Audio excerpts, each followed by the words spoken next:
What is going on, guys? Politics Gaming here, and today we are going to be doing a second political process live stream. Basically, we are going to be able to continue our actually a little bit of a successful live stream last time.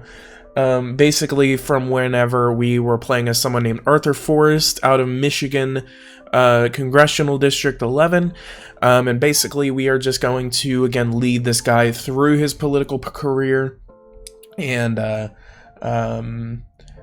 first PG live stream I watched in a long time. Yeah, welcome to the live stream, RG. I haven't seen you on here in a while.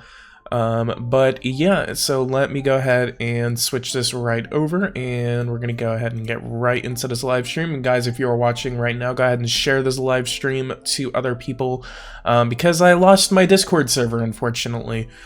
Some idiot actually got a hold of my Discord and deleted my entire server. So until I actually get a couple more people into this live stream, I'm gonna go ahead and send an invite out whenever that happens.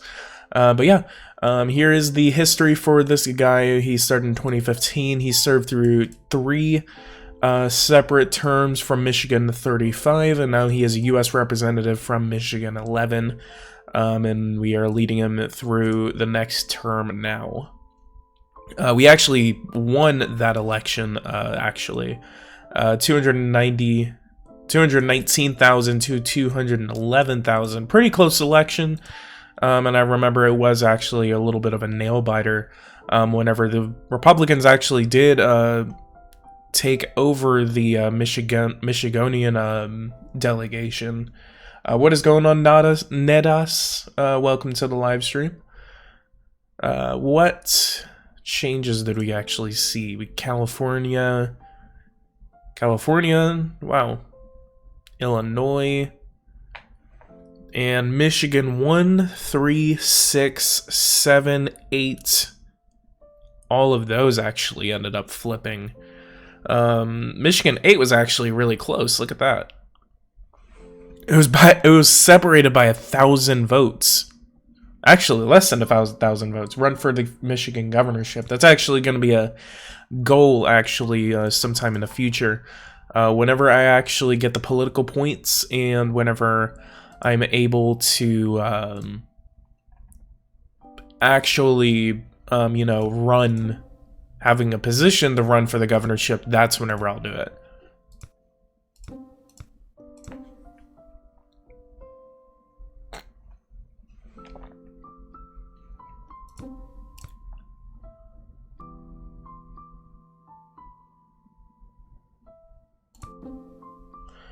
And then welcome to your new term as a U.S. House of Representatives member. We're going to go ahead and put ourselves on the Financial Services Committee and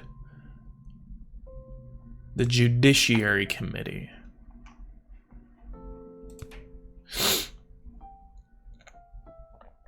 And let's go ahead and put ourselves on the subcommittee chair for the Housing and Insurance Committee. Has jurisdiction over housing programs such as permanent housing for the homeless, homeless shelters, and public housing.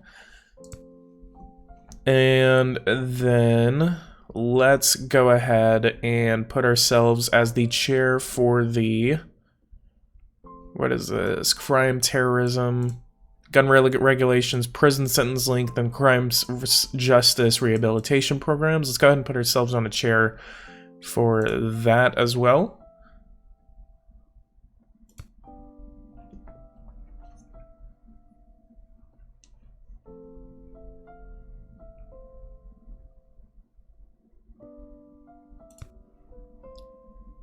And let's go ahead and introduce ourselves to them as well. And then we got city laws going into effect this year, school property tax, and then professional learning communities. And then state as well. Those are a little bit of a tax reform.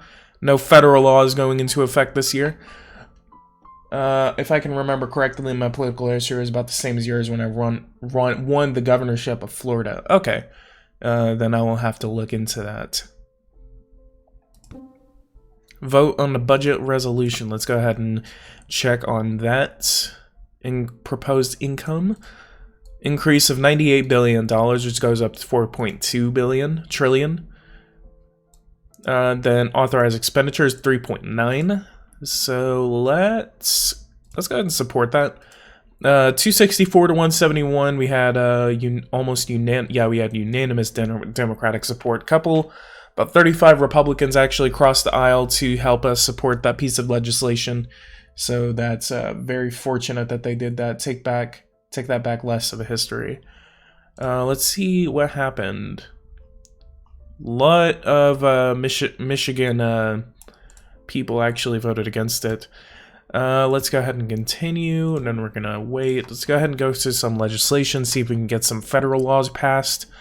Professional learning communities, maybe we can get that through. Low performance, higher education grants. What do we have here? Let's increase that to 160. And see if that can actually be...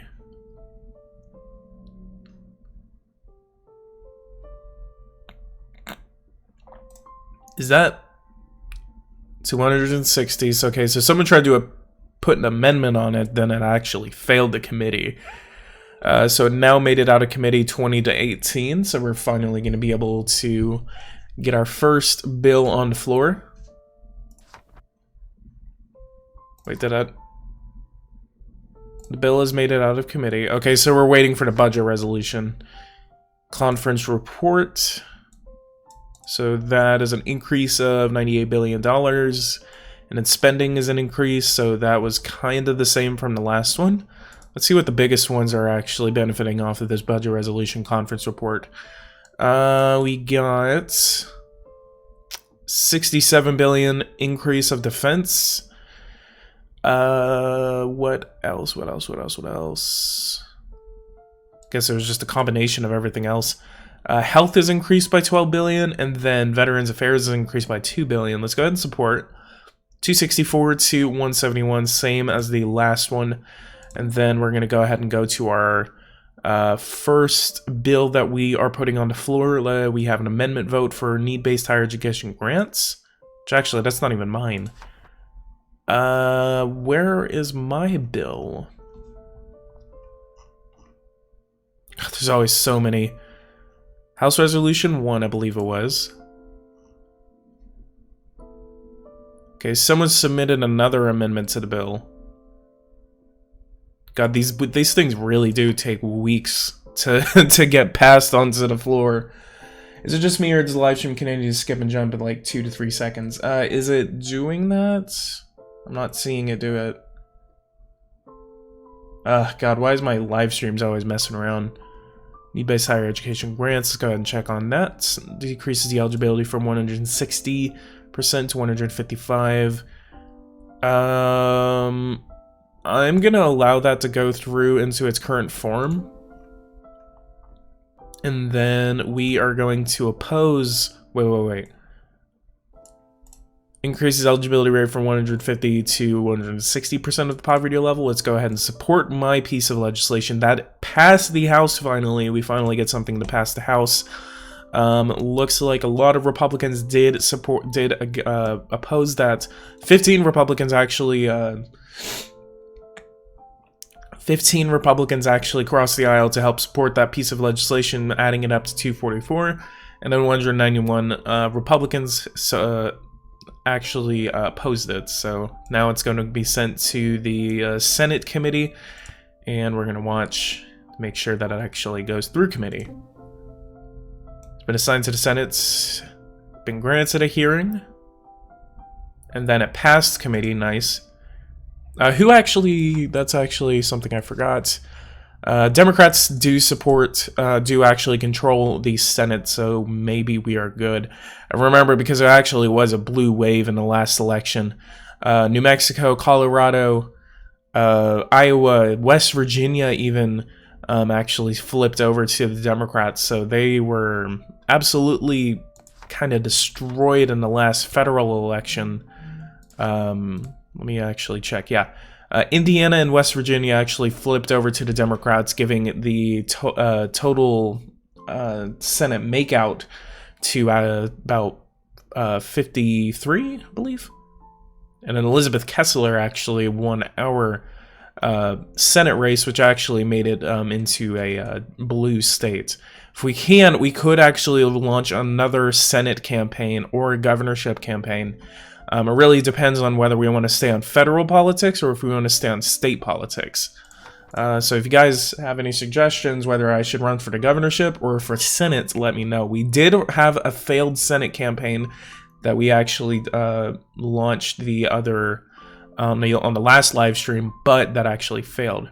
Ooh, we have a vote on free community college. Let's go ahead and check on that. This is establishing the program. Let's go ahead and support that piece of legislation. It has passed 225 to 210. 19 Democrats actually voted against it. We have William Huffman of Arizona 2, Herb Hyde of California 2, California 17, 20, all voted against it. Colorado 2, Dale Schmidt, Dakota Kettle, Florida 5, Illinois 1 and 4 voted against it. Bradley Markovic, Maine 11, or Maine 1, and then a lot of our Michigan delegation actually voted against it. Had a lot of Democrats actually vote against it. This is pretty interesting, especially New Jersey and California. Large amount of the Texas delegation actually voted against it. I vetoed free community college when I am president or governor. Why? So that bill is going to, we are definitely going to be watching over that. Rural rent insurance, let's go ahead and check on that. Provides rent insurance to low income and increases the eligibility rate from 45% to 54%. Let's go ahead and check on the numbers real quick. We'll provide rent insurance to 377,000 families at a cost of $955 million, which is approximately 0.0% of the total federal budget. Compared to the previous policy, this legislation will increase the eligibility by 62,000 and increase the expenditure by 159 million. So it's something we can actually afford. And then we have a gasoline tax as well. Okay, we have a committee amendment hearing. Let's not put an amendment on that. Then rural rent insurance. Oppose.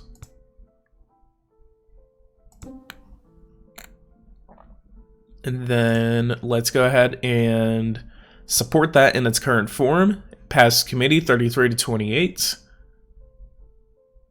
Now it's going to be sent to the full House chamber for a vote. And then we have an amendment vote on public housing. Let's oppose that. And support.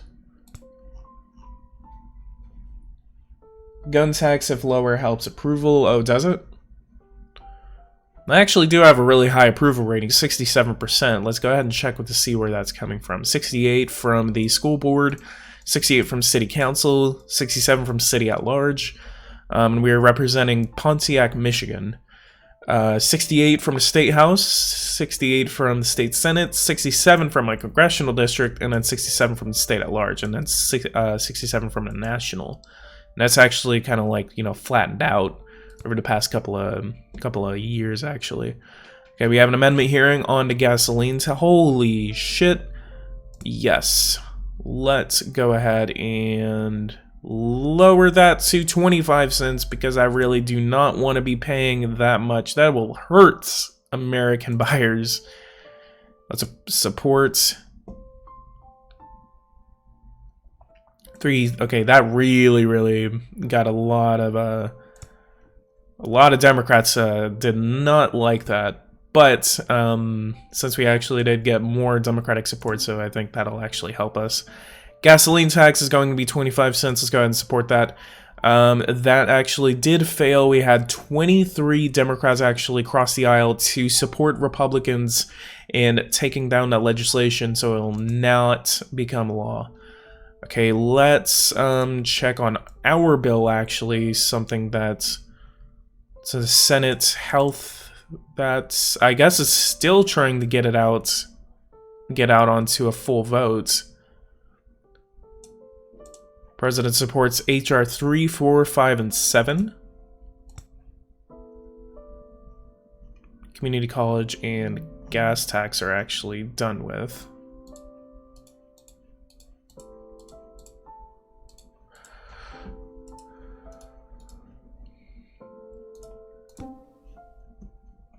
And then President Astra Kuhn has signed my bill into law, so finally we actually got something passed. Okay, we have floor debate, amendment vote on public housing. I think these are the conference reports, actually. Republican Texas. Yeah, this is coming from the Senate. Let's oppose this amendment.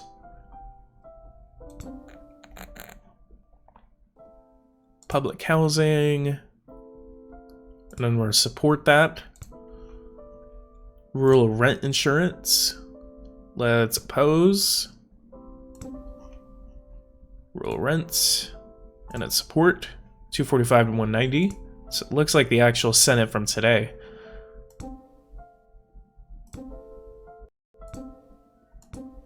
Okay, let's introduce another piece of our own legislation. Medicaid expansion. Let's see if we can actually get a federal Medicaid expansion into law. That's going to be a lot of money, though, actually. Health resources. I actually haven't seen that before. $7 billion. This improves access to healthcare for individuals who are uninsured. The amount of funding provided is determined during the budget appropriations process. Medicare, Medicaid. Medicaid, let's see. Universal basic healthcare. And then basically this kind of says that it's all horribly unrealistic and he's trying to make it. This occurs due to an assumption that universal healthcare is less expensive than private insurance and then thus ultimately will increase the amount of money people have after taxes.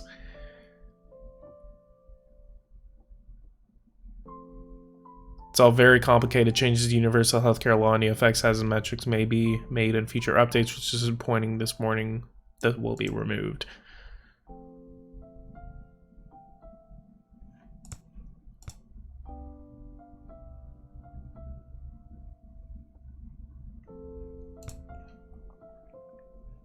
Then we got immigration, crime. Let's go ahead. Let's go ahead and give some federal grants to city police departments. That's going to be $11 billion, and an increase to the police force will be $171,000. And then whenever states actually enact the same exact law, then they will be able to change the. They will be able to kind of like split the cost, and it'll lower the federal cost because the state and the federal government will actually be able to split it. Okay, so let's wait for that to get onto the floor. Committee hearing. President opposes HR 8. Speaker of the House actually supports it. Okay, let's support. 22 to 18. Hopefully that does pass the full House. Will help reduce crime across the country. Support this legislation. Can fund their own police forces. I'll either support or oppose this. I actually do always love introducing this. Let's go ahead and support. 202 to 2. Ah, damn! 35 Democrats voted against it. Damn it. Damn it, damn it, damn it. Alright, and for those watching right now, if you guys actually can share this live stream with other people, I actually lost my Discord server, so if you guys can help me out on that level, please and thank you. That will really, really help me out.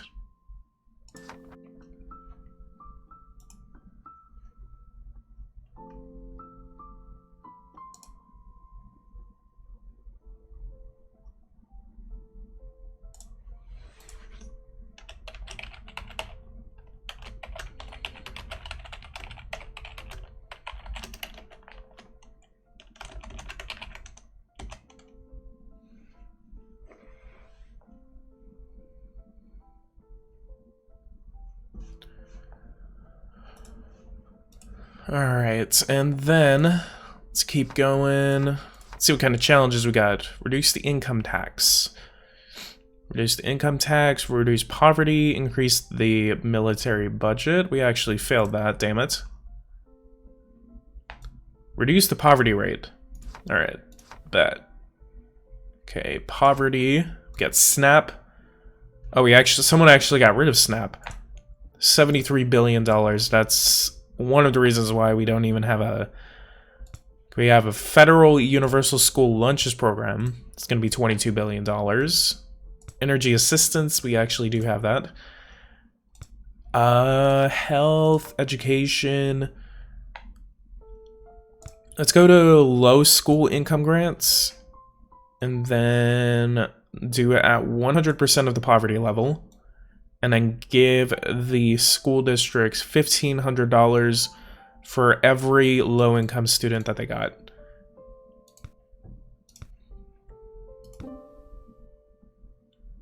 Okay, it made it out of committee 38-0. That's awesome.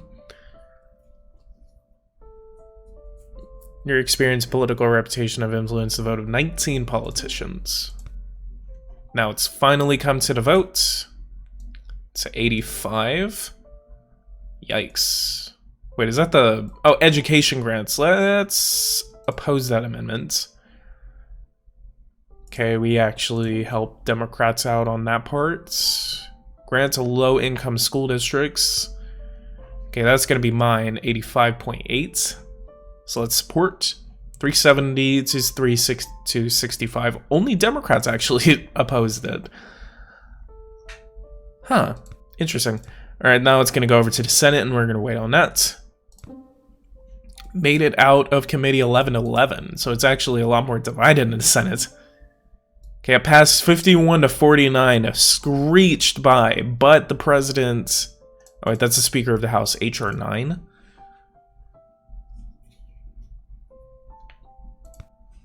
Yeah, soon enough I'll be the... Hey, what's going on, DJ Cool? Welcome to the live stream. I've never seen you here.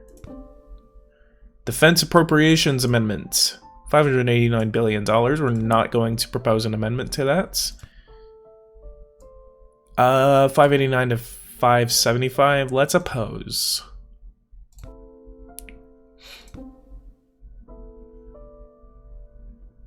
What happened to my legislation? HR 11, HR 10. Where did my piece of legislation go?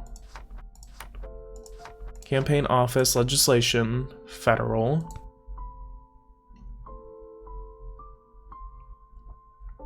So it was 51-49, HR 9. The president vetoed the bill. Aw, you son of a bitch.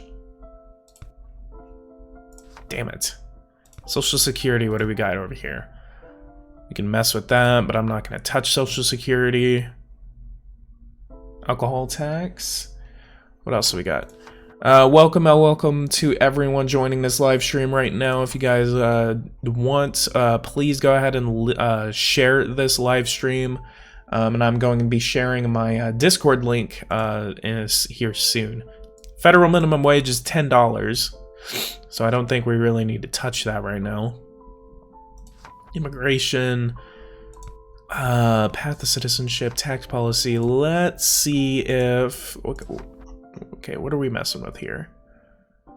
Budget. We have a $421 billion surplus, or deficit. $22 trillion in debt. We have a horrible road trust funding system, but we do have a positive, or actually we have a negative $76 billion in negative in the Social Security Fund.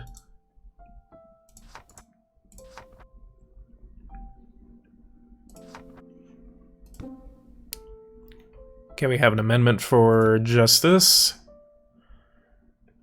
We're not going to make an amendment. Homeland Security. No.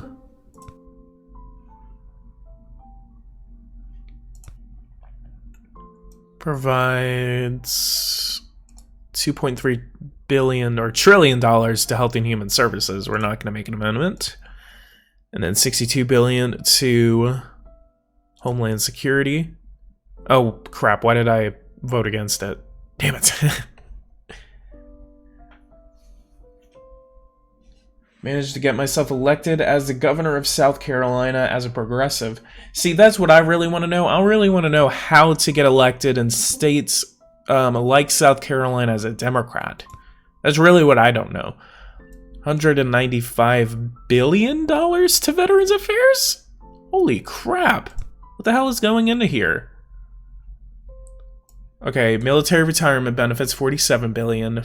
Disability, $70 billion. Tuition assistance, $10 billion. Health administration, $10 billion, $55 billion. And then funding to house homeless veterans? House homeless veterans. Okay. Oh, house. Okay. I hate the English language. Holy crap. Let's cancel and then not propose an amendment to it. Transportation and housing. Let's go ahead and say yes to that, actually. See what we can actually afford to mess with on here.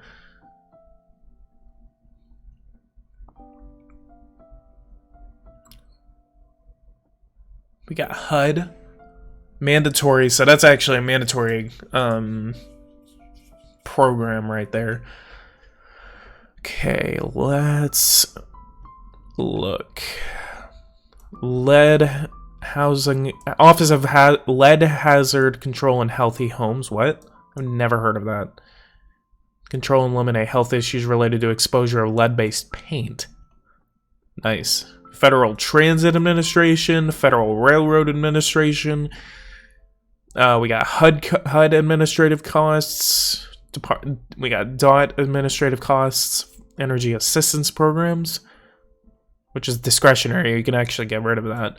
Community development programs, $8.8 billion. Let's lower this to $55 billion.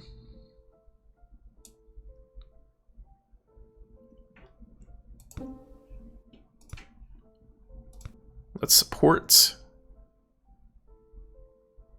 We actually had only a couple of people actually vote against it. A couple of Democrats. We had all of the Michigan. Wow, we had like almost half of the Michigan delegation vote against it.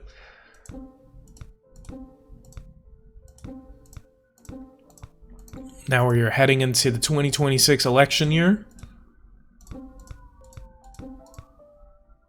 Alright. Senator Kaylee Flatter will not seek a re-election. If you run in this election, you have a good chance of winning. Alright, boys, we are running for Senate. We are running for Senate, guys. Okay, state law is going into effect. Okay, it does not look like we're going to be running for... let's go ahead and run for U.S. Senate. Christian Reed. Economic priority. We are going to increase the per capita income. And then we are going to have Social Security be a second priority for us. And health. Adopt Medicaid expansion. Let's go ahead and promise that as well. So let's go to marketing, finance. Let's see who our opponents are. Jane Cook and Mervyn Elliott. Platform, income. All right, and I'm going to need you guys' help to actually do this. What you'll need to do as senator to improve the quality of life for people of Superior Dakota. Shut the hell up, boy. Okay, let's go ahead and get this on the road. Let's get the show on the road. Start doing some interviews. 72% speeches. Let's go ahead and do some rallies. Fundraising. We're going to open... We're definitely going to be making a lot of money off of this Senate campaign. Already $421,000 off of that. Let's do conduct a poll. Voter intention, policy support, and then priorities. Wow. Right off the bat, we are going to be the front runner in this Senate race for the state of Michigan. Policy support, 62%. We were kind of split off with Jane Cook. Mervyn Elliott actually has a stronger record. What are we running against, actually? Jane Cook has no election history, and then Mervyn Elliott actually has no election history. Saginaw County, we're going to be doing some of that. St. Clair County, Berrien County, Calhoun County, and Eaton County. Let's do some door knocking to see the priorities of the people. Priority should be improve education. And actually, let's check the poll data again. Economy, Social Security, and taxes are going to be the top priorities for our constituents for the state of Michigan. Let's go ahead and do some television ads. And economy is a big one. Let's go ahead and dump some funding into 75%. And again, we are the front runner in week 2 of this election. Run for re-election, House of Representatives, no. We're going to go ahead and concentrate on our Senate campaign. Districts, jobs. And let's go ahead and conduct another poll, do some voter intention. 92, so we're still cementing our frontrunner status. 91.3 for the Republican candidate, actually. Pushing up the turnout is important, so do a lot of rallies in my elections. Gonna go ahead and take your advice. We got Ingham County and Kalamazoo County. Oh, I need to fill out the staff. Crap. Marketing, Social Security. Let's go ahead and hammer that down right now to 150,000. That got us some support over here. We need to get these numbers up as well. Let's do those rallies in Kalamazoo. Okay, that's now helping. Increase of turnout to 16,000. Yeah, because I actually know that those things actually do help. Economic growth ad. Let's dump $200,000 into that. That actually got our name recognition up. And we are in a open primary. So let's go ahead and concentrate on some of the independents.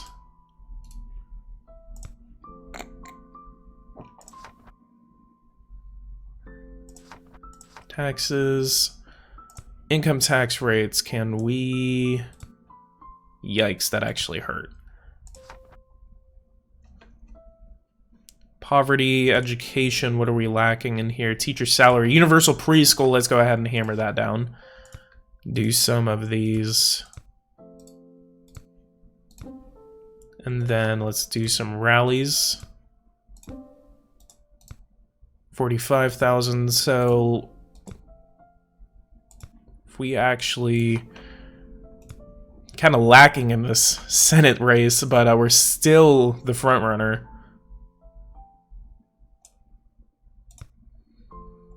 Alright, that's helping.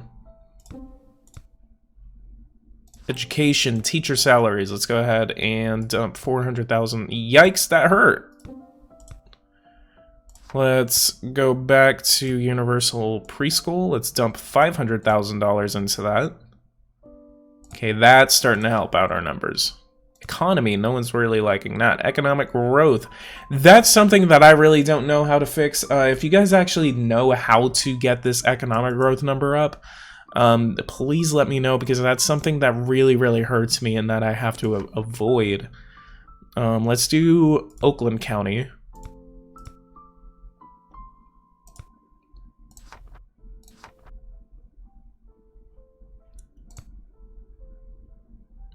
Social Security is actually a pyramid scheme. My cousin lives in the UK and he loves their universal healthcare system.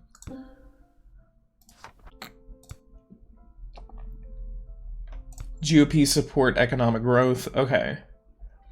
So this is literally just the primary. We're going to have a hard time running against this Republican candidate. Voter intention and policy support, let's check that. Approval rating and voter enthusiasm. Approval rating 69%. We have the highest out of all the candidates. Arthur Forrest is, oh my god, we lost our lead. But since it's a three-way race, we're actually kind of winning.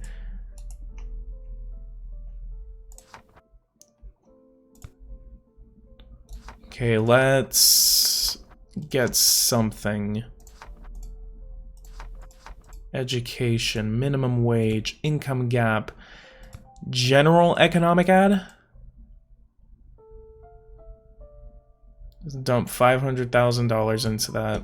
Okay, that got some Democratic support. Oh, volunteers.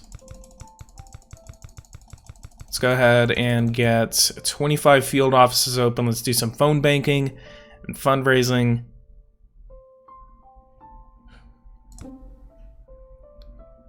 Let's do another poll. Let's do voter intention. Arthur Forrest, 45. Okay, we lost the lead. We are now in second place in this election. We had such a long lead. We had like 95% of people liking us. It's because of the public opinion. I'm really starting to lack on the public opinion. To be fair, I do have different demographics in my game. South Carolina registration to 52% Republican, 34 Democratic, and 14 independent. Wow, 14 independent. 85,000. Okay. Let's do some of these interviews. These apparently are helping my public opinion.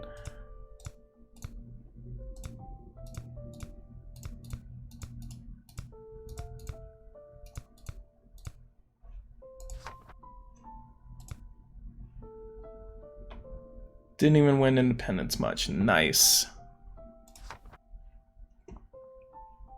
Rallies. Let's go ahead and continue doing these rallies because these are probably going to help me like tremendously. Interviews. Just keep doing these interviews. Keep doing these speeching rallies. We're losing Democratic support. I don't know what's going on.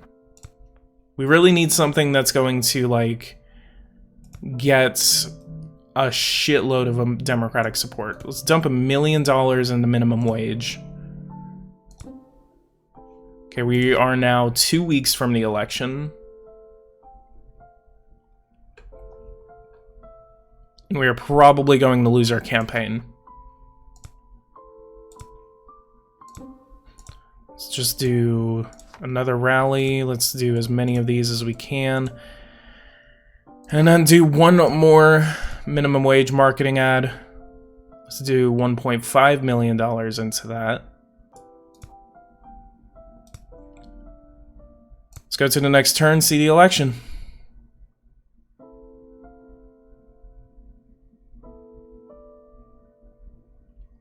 Crap, we lost. Mervyn Elliott is now going to be representing the ticket onto the... He lost by a considerable margin by nearly about 35,000 votes. And now we are out of a job because we do not run for our House district. So hopefully that does not lose. We don't lose that seat in the House. Let's go ahead and watch this election.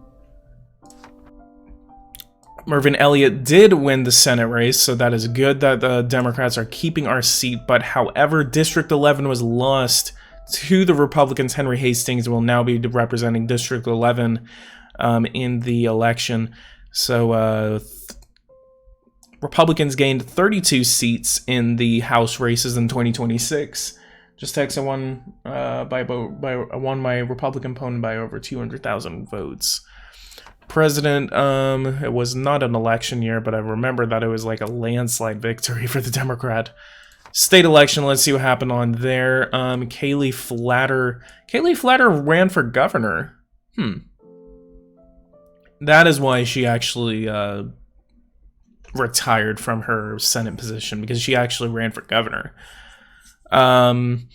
But yeah, Kaylee Flatter did win the governorship, so that is really good. And in the state, Democrats gained 1 seat in the state Senate, and then neither party, and it's still tied in the state House.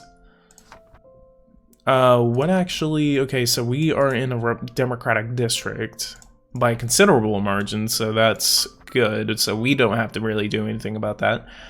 So we can't run for governor. We have local elections coming up this year. We're out of a job.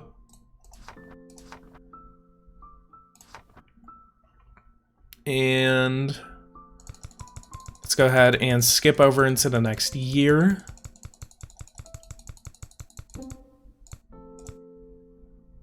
Still tied in your state house. Yeah, right? That's what I was thinking.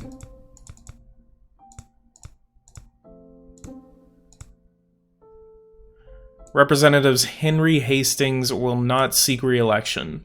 Let's see what kind of races we got coming up this year.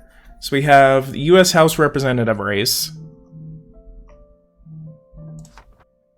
Or we can just stick with this. Should we run for that House position again? Or should we run for Senate again? You know what? Let's go ahead and stay in the House for a couple more years.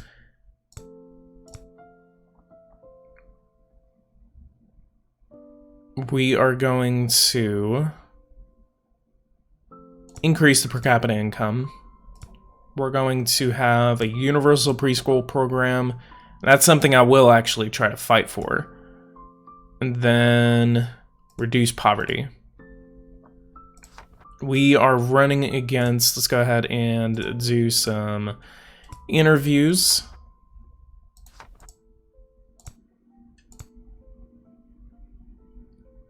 Do some financing.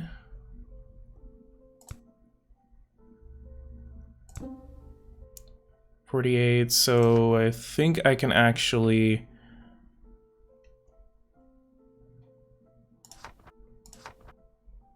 Okay, opponents. We have 1 opponent. Very liberal. Let's see his platform.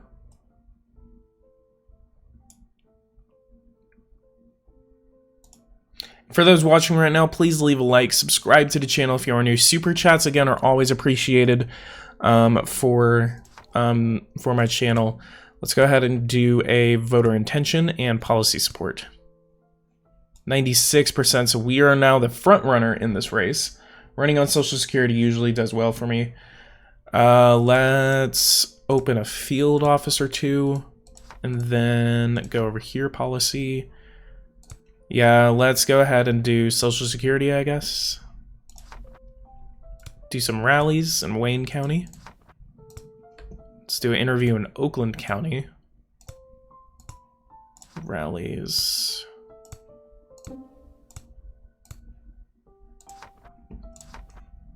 And then some marketing. Minimum wage.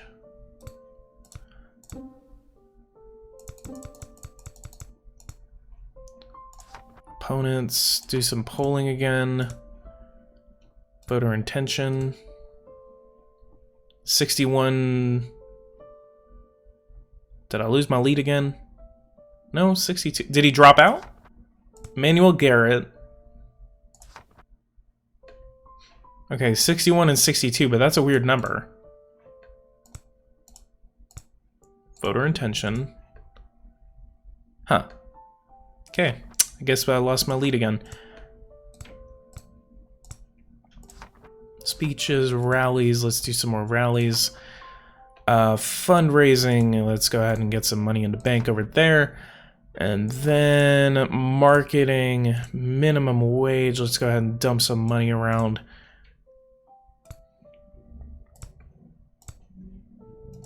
Education, universal preschool is going to be a promise of mine. And then let's go into the last week before.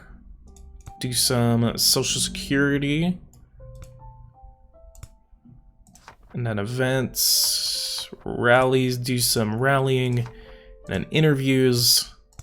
This is going to be the last time before we can do anything. PG voter intention was not you. Wait, was I not looking at... Okay, Oh, I'm stupid. Policy support 61 and 62.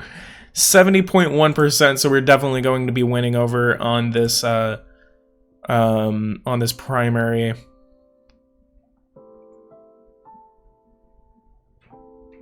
We're going to be going against Margaret Saluja in the race. But we have a struggle ahead of us. Let's go ahead and immediately do some poll data. Do 1,000 voter intention. 51 to 48. So we're gonna have a hard campaign against ahead of us. Minimum wage. 152.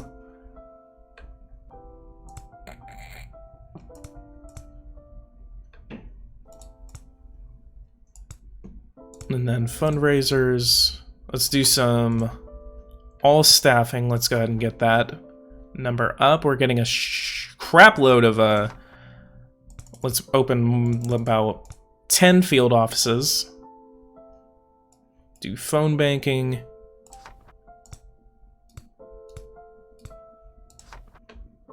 We're getting a lot of support behind us.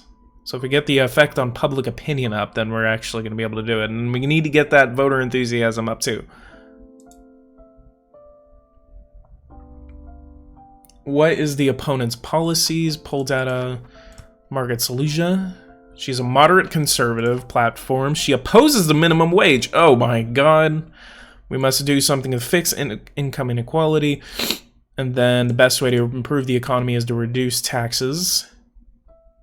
And then handouts do not eliminate poverty, they perpetuate it.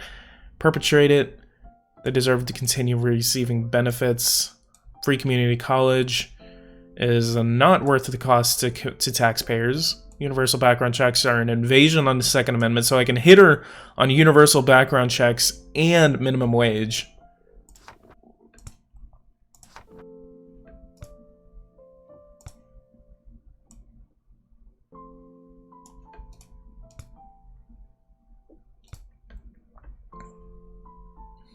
So I'm going to go ahead and go forward a couple of weeks. Who are you, actually? State House candidate Isabel Riviera for Michigan 37.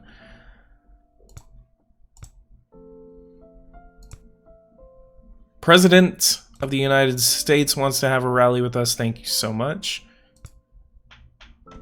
Hey, what is going on, Damien? Welcome to the live stream. Again, everyone watching right now, if you guys can actually share this live stream to other people who play the political process, I really would appreciate it.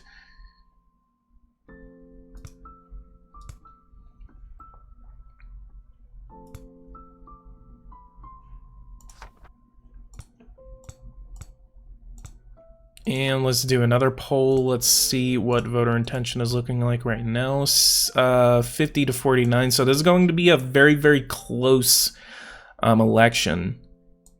So independents are actually winning over. If we can actually win over more independents, then we're actually going to be able to pull away with this election. Because the independent vote is actually split, that's why.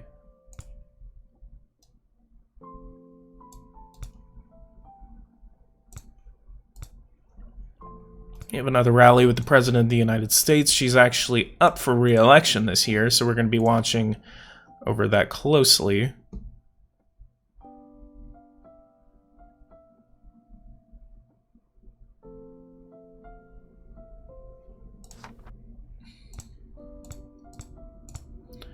And then we got a couple of rallies that we can actually attend. Let's just do a couple of more rallies, get a couple of thousand more people in turnout over the next couple of weeks.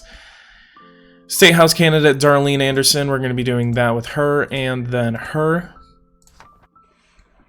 Do some more rallies, interviews, just getting all of these. Republican public opinion is actually going up. Also do rallies every 2 or so weeks. And everyone who is joining on this live stream, welcome, welcome, welcome.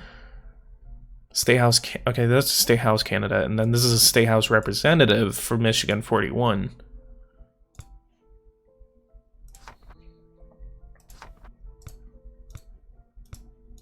Then do more and more of these rallies. Then do some marketing, minimum wage.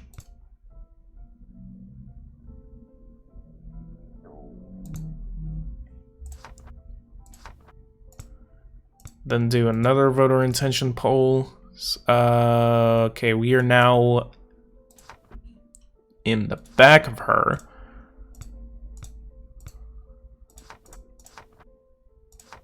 Fundraising, knocking, marketing. I'm not going to touch economic growth, but I am going to touch universal preschool.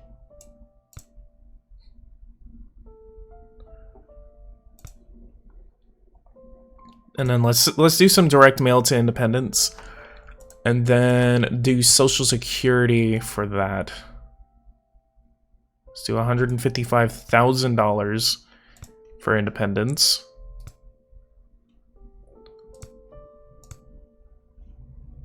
Kaylee Flatter wants to have a rally with us. That's actually pretty good.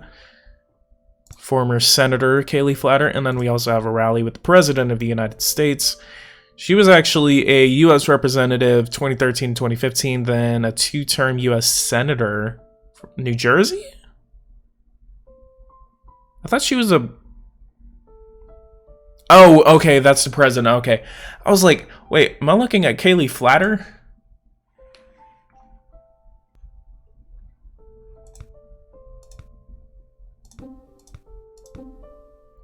Then governor, okay, she was a representative, four-time representative from Michigan 5, then a one-time U.S. senator from the state of Michigan, and then now she is governor of Michigan.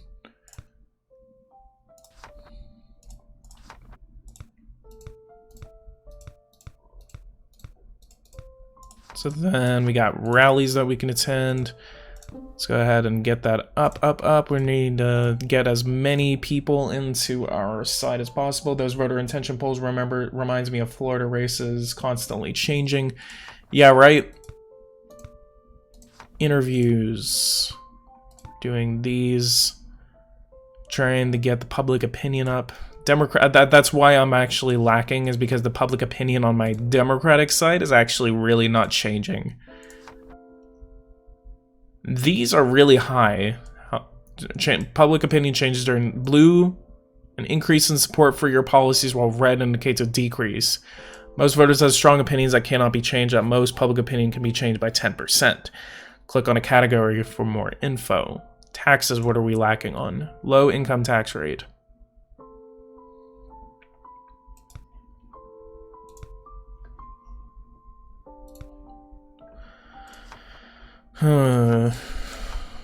Rallies, we are week 42. Let's get some education general ads out.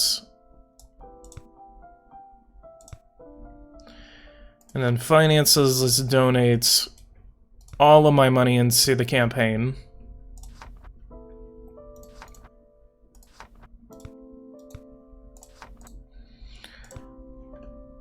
Minimum wage, economic growth, universal preschool.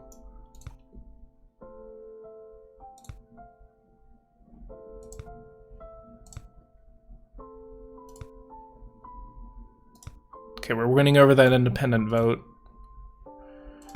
Let's go to the questionnaire. Then we have a final couple of rallies we're going to go ahead and do. Marketing events, speeches, rallies. Let's do that. 34,000 turnout. Interviews. Let's get this going. Door knocking, marketing. And then last but not least, let's go ahead and say that we want free community college. Okay, that really helped. Especially on the independent vote. And then poverty, let's hit Social Security as well. 201. Okay, I think we actually might be able to win this election. Let's do 1,000, voter intention, and 50 to 49. We are extremely close in this election. This is going to be a nail-biter. Let's... I don't think I'm going to be able to do anything else. Let's just spend the rest of our money on speeches, rallies. Marketing. What should I hit last before I actually... Oh, actually, opponents, Margaret's, platform, what else were you against? Universal background checks. You are against the universal background checks. Let me do a poll real quick. And then let's do guns and crime. What? 67% support background checks. Alright, let's go ahead and hit her on that. Marketing, attack ad, crime, background checks. You hate background checks. Let's hit her on that. $114,000 against her on that. And then let's go ahead and see the election. This is going to be a nail biter. 57, 53 to 46. We have finally taken back our seat against the Republicans. We are going to be representing, again, the Congressional District 11 for the state of Michigan. Finally, let's go ahead and watch the presidential election. I do not know who won, but the Democrats have already won North Carolina, Virginia, West Virginia, Ohio, and Indiana. So it looks like we are going to be seeing a re-election for Astra Kuhn in the second term. This is going again to be the, I guess she's going to be taking a lot of the same states she did in the last election. She lost Texas. Yep, we are going to be looking at a 377, 161, 81 million people voted for her against 68 million. Wow, that was a nail biter for us. So let's go ahead and see the exit polls. She won the state of Michigan. So we're going to just continue representing the state of Michigan for a couple more terms until we can actually, I think I'm actually going to run for governor. Once I actually can, depending on what the metrics of the state are actually going to be looking like. Wow, the state is actually running a deficit. Maybe we should have ran for governor instead. Legislation. Campaign opponent says that congratulations on winning the election. Welcome to your first term as a congressional representative. You have been selected as the vice chairperson of the Democratic Coalition. As vice chair, any legislation that you write will be supported by all caucus members so long as you have a good relationship with the group. And then we can actually put ourselves on the Appropriations Committee, but since that actually does not do anything, representative may not serve on more than one exclusive committee.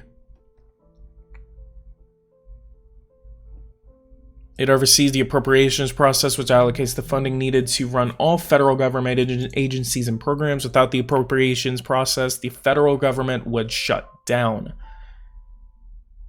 Which I believe, I guess he got rid of it, but whenever you actually get on the appropriations committee, actually, it doesn't do anything.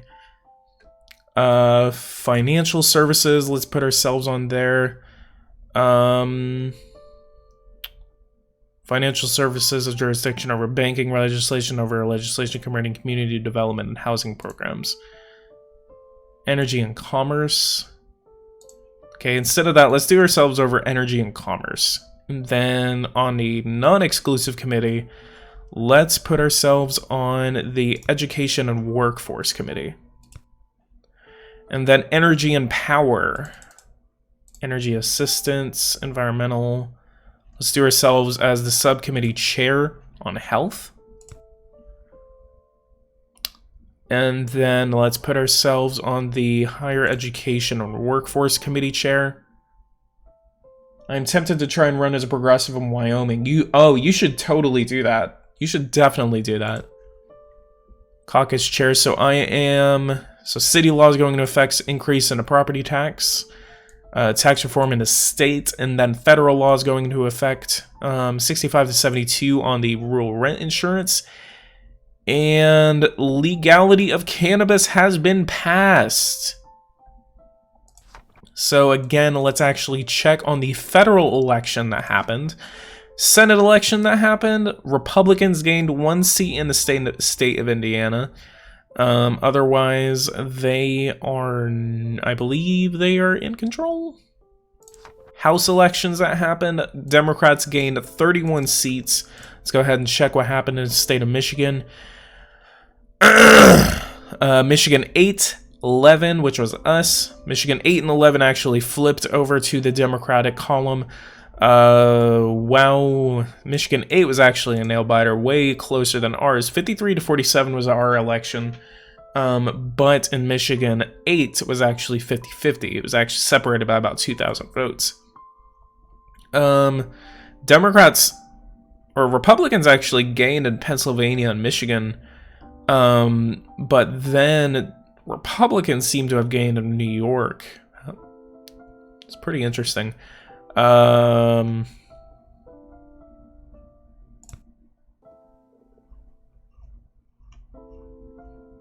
2016, huh? All right, let's. Democrats were actually okay. So it's gonna be 228 to 207, and then Senate is going to be. What is this? Indiana, how close is that? 1.7. Governorship, there's a county map for that. 2026 is 2029. She is not due for election until 2030. Which these are the numbers that we're going to have to deal with because it is going to be a pretty hefty. I mean, if we actually like concentrate on these areas right here, county-wise, we would actually be able to do good. So if you guys actually do want me to run for it really depends. If Kaylee Flatter does not run for re-election, then I will actually do it. But if she does run for re-election, then I'm not going to run for the governorship. Actually, Democrats lost a couple of counties compared to the last election. So maybe we are going to see a Republican win in the next governorship election, regardless of what happens. And guys, if you are watching right now, again, leave a like, subscribe to the channel if you are new. Super chats, again, are always appreciated. Thank you guys so much for watching this. And share this live stream if you can. So if you guys actually know anyone who's interested in this, please let me know. Please let them know, and just share this live stream with whoever you can. Really, really helps my channel out whenever you guys share my channel. Democrats have, oh, finally there's a tiebreaker. Republicans gained 17 seats in the House election. They were not able to break that tie in the 2026 election. However, in the 2028 elections, Democrats were finally able to break that tie. They now have 57 to 53 seats in the Michigan State House. Finally, there is a tiebreaker. Let's see what districts flips. 57 and 103. That was 51 to 49, and then 50 to 50.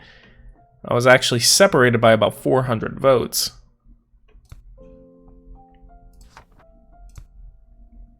And then local elections usually never actually change. All right, let's go ahead and get on to our vote on budget resolution. And then supports 245 to 190. Let's go ahead and introduce some legislation. Universal preschool, let's go ahead and introduce that as our first order of business. $58 billion for the federal government to institute a universal preschool program. HR 1 has now been introduced. Committee hearing. Okay, we are actually on the committee. That will increase the total budget by 1.4% and provide all children with access to preschool. And then we actually have a lot of support, including from the Speaker of the House. Does the President? Yes, the President does support universal preschool. Let's support that legislation through the committee. 22 to 17, it has passed committee. All Republicans actually voted against it. We have a floor debate. I had mothers come up to me and tell me that she wanted to send her children to preschool, but they can't afford it. This legislation will make it sure that all children can go to preschool. I advise everyone to support this piece of legislation. If parents can afford to send their children to preschool, the government should not be providing them with free preschool. I may support this legislation or I may oppose it. I think it would be a mess. Imagine trying to legalize marijuana and free college in that state. Yeah. Vote on legislation. Go ahead and support that preschool program. 246 to 189. One Democrat actually voted against it. Who was that Democrat? Ned Robinson from Tennessee 9. Tennessee, he joined his Republican colleagues from his Tennessee delegation to actually oppose that oppose it. So that's interesting. And then let's watch. Got a budget conference report.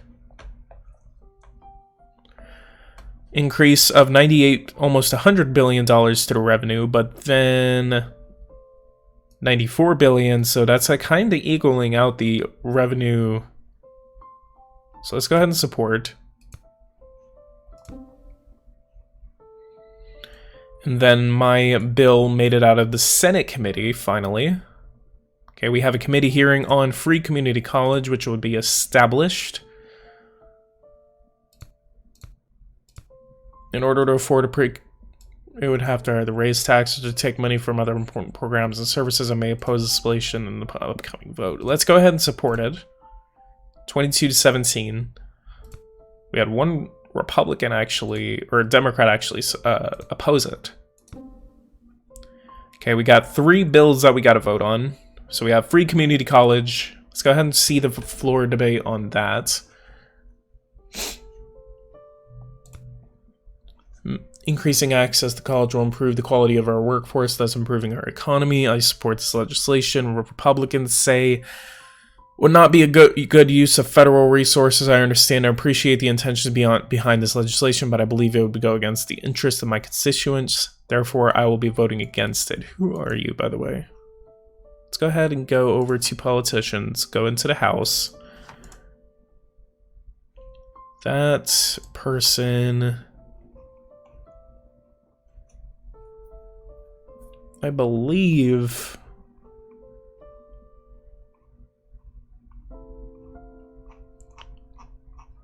caucuses, rankings, who is he?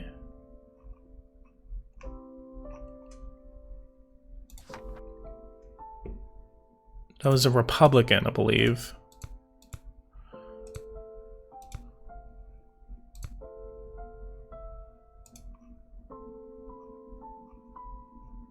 Okay, where are we at? Moderate Democratic. So, Vice Chair Arthur Forrest. We're number 3 right now. We are close to actually being the top member. Since we are actually one of the highest, we have actually joining Florida 24 and Texas 33 in this. Let's look at the Senate. 54 to 46. Okay. Let's go to office. Let's go ahead and check on some of these. We got amendment opportunities and then a vote. Let's go ahead and support free community college, 227 to 208. And we're going to watch that go through the Senate.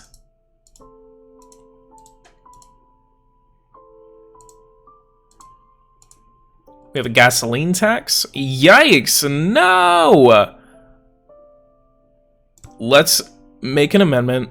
We got $4. Please, please, please, please, please. Let's go ahead and put that up to 25 cents from 18 cents. And then support that amendment. It actually had unanimous Republican support. 22 Democrats actually opposed that piece of legislation. And then we have a vote on a gasoline tax. Let's support it. 206 to 229. Republicans definitely came out in droves to oppose it. We got TANF. Increases eligibility rate from 27 to 29. Let's not make an amendment and then support the legislation. Wait. 29 to 28. Let's oppose that amendment. And then support the actual piece of legislation. Your amendment has been approved for 13. Okay, so Astra Kuhn has signed my bill into law, so the United States now supports free universal preschool. Grants for low-income school districts, and then rural rent insurance.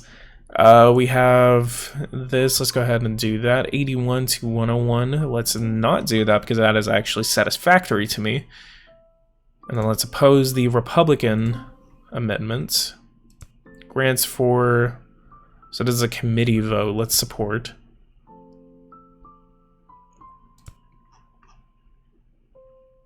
And then rural rent insurance. Let's say no. And then rural rent insurance, oppose. And then vote on it. Let's support. And then amendment vote on that. 101 to 191, oppose. Oh, that actually passed. Holy crap. 22 Democrats who came out against it. Wait, that was actually a lot of... Wait. Oh, that was supporting. Oh, okay. Who supported it? Alabama 7, Arizona 3, California 2, 14, 29, Colorado 6, Florida 21, 24, 27, Georgia 13, Illinois 17, Maine 3, no, that's Maine, Maine 1, Massachusetts 3, okay. Minnesota 5, Missouri 1, Missouri 5, New Jersey 1, Tennessee 5, Tennessee 9, Texas 16, 23, 33. Huh, interesting. Grants for low-income school districts on a legislative vote. That's going to be 81 to 91. Let's go ahead and support it. And that failed spectacularly.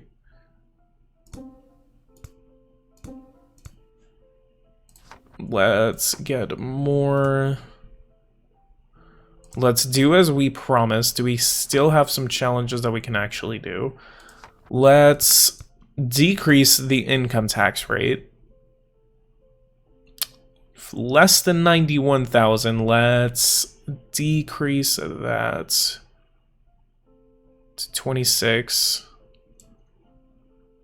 Decrease less than 10,000 to 9.5. And to kind of cancel out some of that loss, let's decrease the standard deduction by a couple $100. I kind of canceled out a little bit of it. I don't know if that's going to be able to get out of committee. Okay, amendment to it failed. But it passed 30 to 9. Awesome. Got an income tax amendments. And he wants to increase the standard deduction. Let's go ahead and oppose that. And then vote on it. So that changes the first bracket and then the third bracket. And then changes the standard deduction to $6,000. Let's go ahead and support. 343 to 92. That was a very hefty bipartisan. Oh, it was rejected by the Senate committee. God darn it. Dang it. We have no influence over the Senate right now. Damn it. So our tax decrease actually failed to get past the Senate by about 2 members. So that sucks. Defense appropriations. I'm just going to go ahead and ignore all of those. We're going to abstain from these appropriations since I really don't like to change them. So I don't really have a lot of influence. So I really don't have much to go off of. And since we are going into the 2030 election year, let's go ahead and campaign. Let's go to contacts. Start getting a couple more contacts for the party. Congressional Republicans, 54 trust. Liberal insurance. Liberal Health, Liberal Labor Union, and then a liberal business firm. And an ideology, let's go ahead and do a couple of these organizations. I want to get some more organizations. Organization for Voting Women. Don't have a lot of people nationally. Huh. National Women's Rights Organization. Oh wow, these people do not have a lot of people nationally. We actually... Oh, she told me to screw off. That's probably because I don't have a lot of things with her. Let's go ahead and go to the next year. Senator Elizabeth Kessler will not seek re-election. If you run in this election, you have a good chance of winning. Now, should we run for a third time for a Senate seat? Should we run? Should we not? Or should we wait for the governorship? Well, it looks like that the current governor is going to be running for a re-election. It doesn't say that she is not running for re-election. Is there any way I can actually look at the Senate election right now? No, that's what I'm really trying to figure out. Should I run for my current House position, or should I run for Senate? Elizabeth Kessler is not running for re-election. Again, it says I could actually challenge my Democratic governor if I wanted to. Or I could just run for that Senate position again. But this is going to be the third time that I have actually run for that Senate position. And then if I do it again and I lose the primary, then I'm going to lose my seat. And I just keep, you know, kind of having this weird cycle of just losing my seat all the time. Actually, you know what? I'm just going to wait for the governorship. I'm going to wait for the governorship. Vote on budget resolution. Let's go ahead and run for re-election for my... Let's do... We're going to increase the minimum wage to $12 an hour. Reduce poverty. And then... Social Security.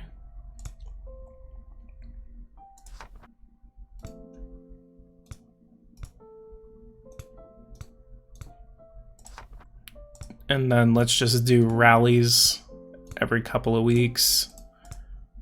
For at least a few weeks. Do we have any opponents? We have Antonia Copeland that is actually running against us. Raising taxing on the wealthiest, increasing spending will help stimulate the economic growth. Using resources to help those in need is the best way to lift individuals out of poverty.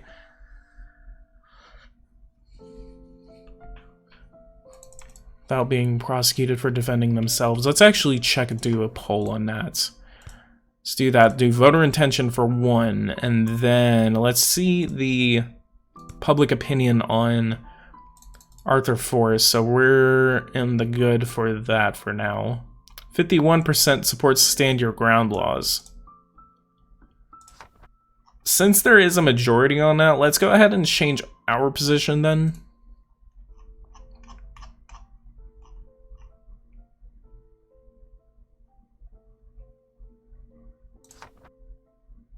And then let's do policy support. Do 1,000. And approval rating. 69. So we have a really high approval rating right now. And then voter intention 95. Policy supports. Wait, priorities. That's what I was supposed to hit. Damn it.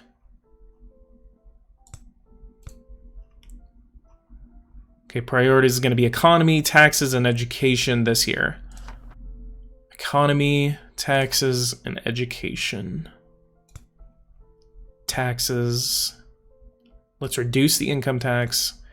And then education, since we already got access to higher education.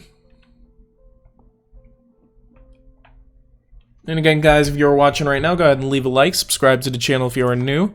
Really, really helps me out whenever you guys do that. Let's go ahead and open a couple of field offices. Let's go ahead and open 10 of them. And then finances, we're good on that. We're going to be getting a lot of money. Association of Teachers. How many are in our congressional district? 12,000. Let's give a speech in Oakland County. And then marketing, minimum wage, we're going to be pushing for that.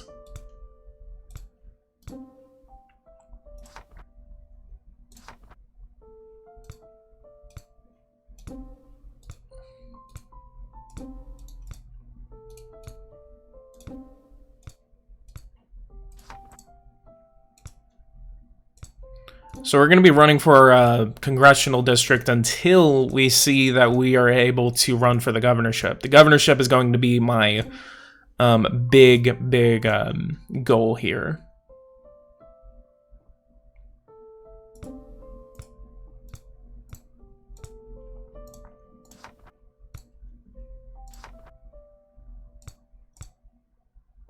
We already have free community college, Social Security.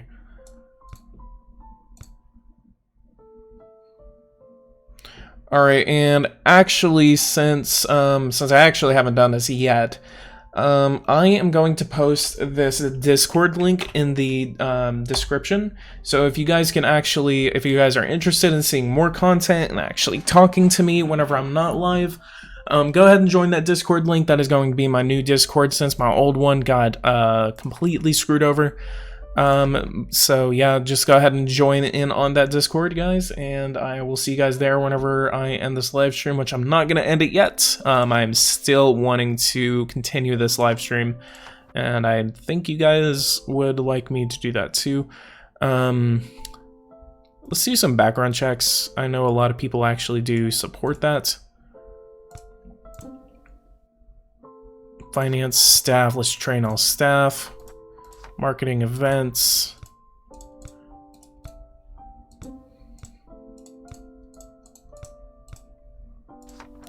Then go to those rallies.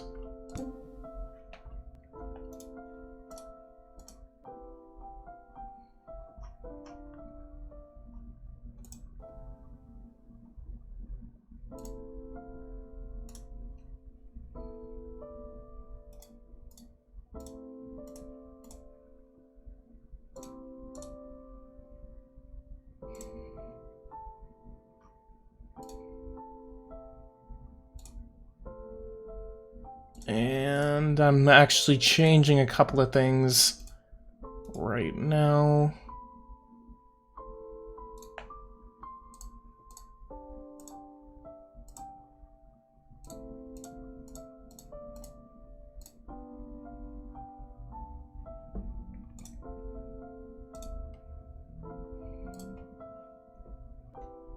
So yeah, again, everyone click that link just to join my Discord. Again, it's going to be, really want to get my Discord back up and running since it completely got destroyed last night. It's kind of crazy whenever it happened. Let's do a general economic ad.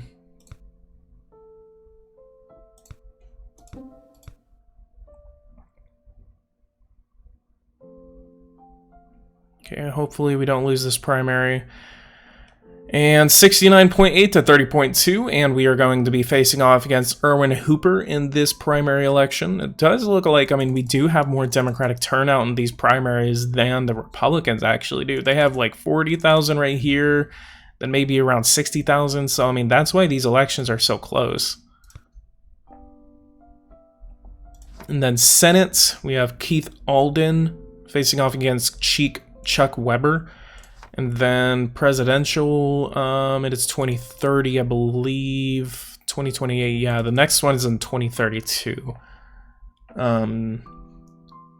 That state, what do we got over here? Yeah, Kaylee Flatter again was running for that renomination process, so whenever she's not running, I will actually run for the governorship. Then 35, we have Martha Winter against Elos Higgins, and then State Senate, we have Randall Vo. Oh, I guess there's not a Senate election.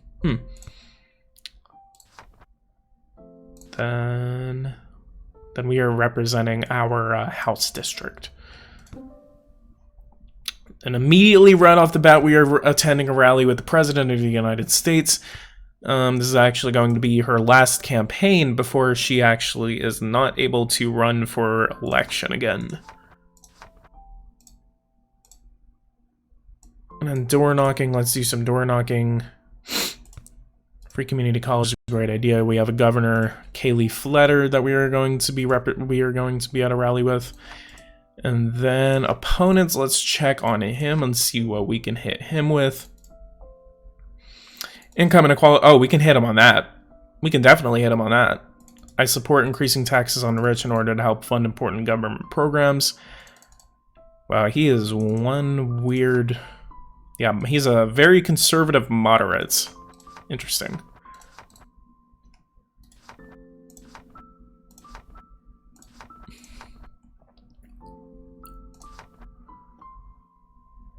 And let's go ahead and do some interviews. We're going to be skipping Senate candidate Keith Alden, State House Representative Ethan Church. I don't know how to say that last name. We got a couple of big rallies that we're actually doing with some big candidates, including the new Senate candidate. Hopefully he can actually keep this seat, because I mean, if Michigan flips, that's going to be pretty disappointing. Hey, I have a question. Do you have any information about the 2020 edition of the Power and Revolution? Once I actually do get information on that, I will post it. If you do not see me posting about it, then no, I do not have any information on it. So no, like you will see me post about it. That is a big thing to you guys. It is a big thing to me, so that so I do stay on top of that. So if you do see anything posted about it, then that's whenever I have news about it. Otherwise, I would not be saying anything but right now. But yeah, Anthony, welcome to the live stream. I have not seen you here, but welcome. Got an income gap, minimum wage.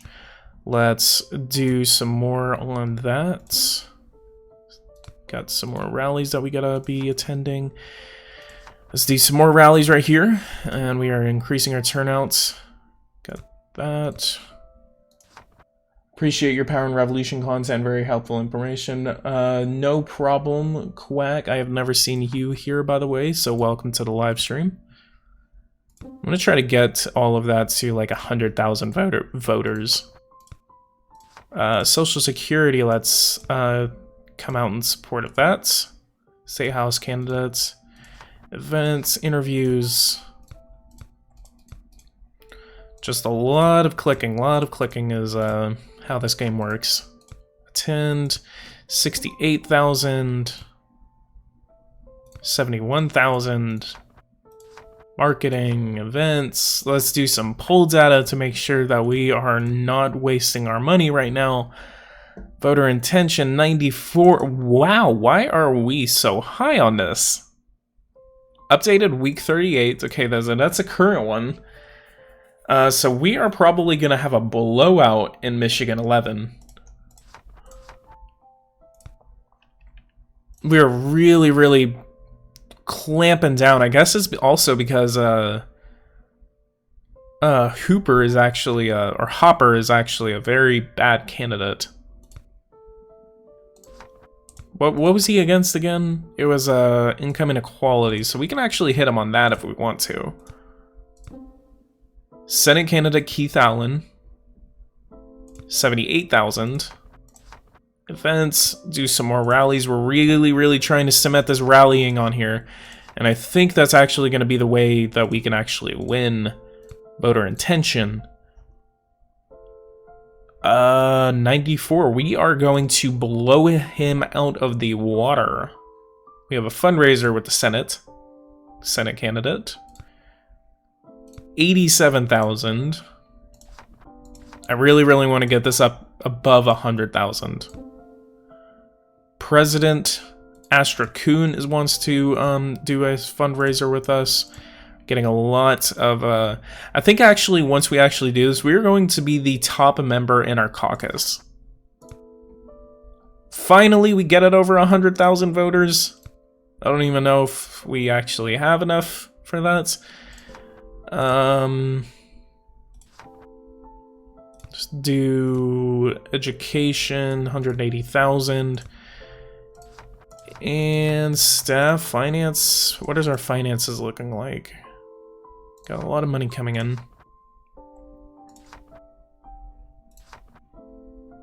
Let's go ahead and do all of these. Attack your opponent's record and policies. And we are going to blow this guy out of the water. We are absolutely going to blow him out among these voters. Have a good stream, bud. I'm off for lunch. And no problem. I will see you in the next one. Make sure to attend my live stream if you ever see me on again. 111,000.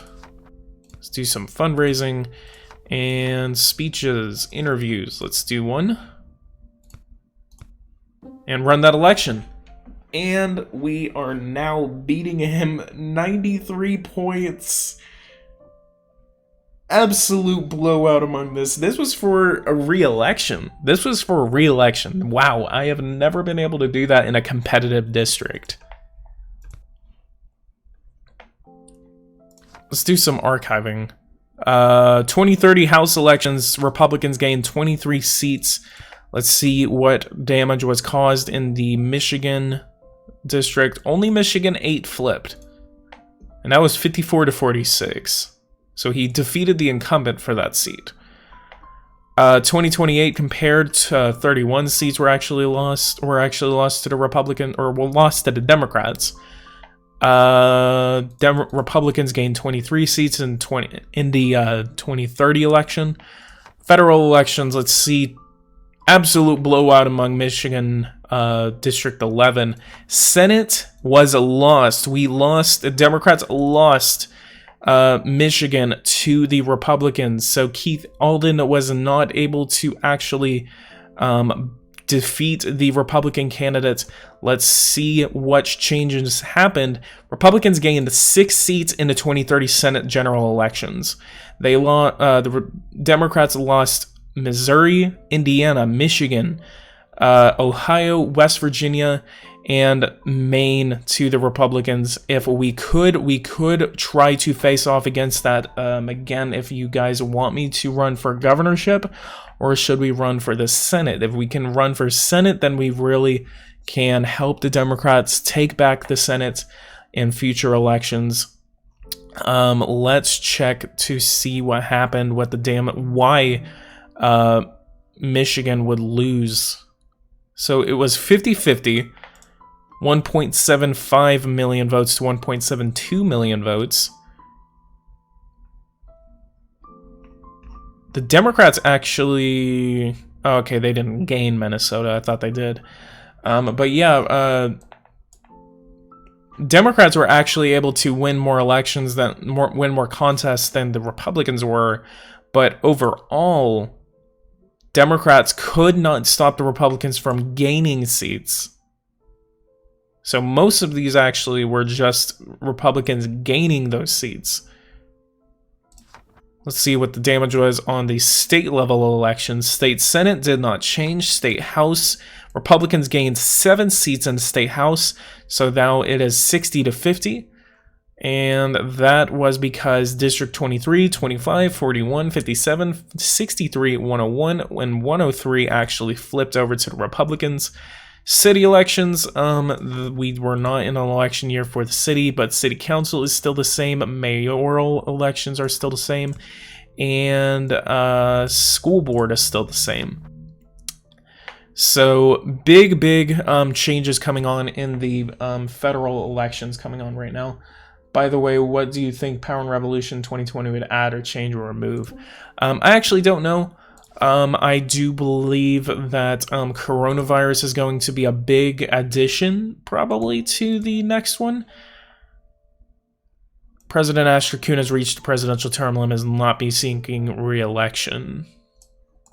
So we are going to be seeing a change of hands in this election. We're probably going to be seeing a Republican victory. If the Democrats can actually put up a better candidate in this election, that is going to be great.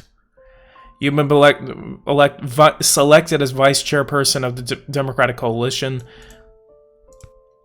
Let's go ahead and be the ranking member of the Energy and Commerce Committee. And then let's be on the Judiciary Committee as well. And I guess we can't be on a subcommittee. What? Let's be on a Crime, Terrorism, and Homeland Security Investigations Committee. Let's go ahead and vote on the budget resolution. And changes to law is creating a federal Medicaid expansion and then bringing SNAP back. So authorized revenue is $4.2 trillion. Authorized expenditure is $4 trillion. Even though we are bringing a federal Medicaid expansion program into the ring, and SNAP is coming back, we are looking at a decrease of $287 billion to the expenditures. So interesting. Even at the same time, we are losing $347 billion in tax revenue. So the reason all of that is coming in is because there's cutting taxes. Payroll taxes are going down. Interesting. Let's go ahead and support, I guess. We're one of the 14 Democrats to actually support that legislation. Alright, challenges. Let's go ahead and check on our challenges. Increase the minimum wage. Let's go ahead and increase the minimum wage over here. So we're going to go over to minimum wage, and let's get that to $11.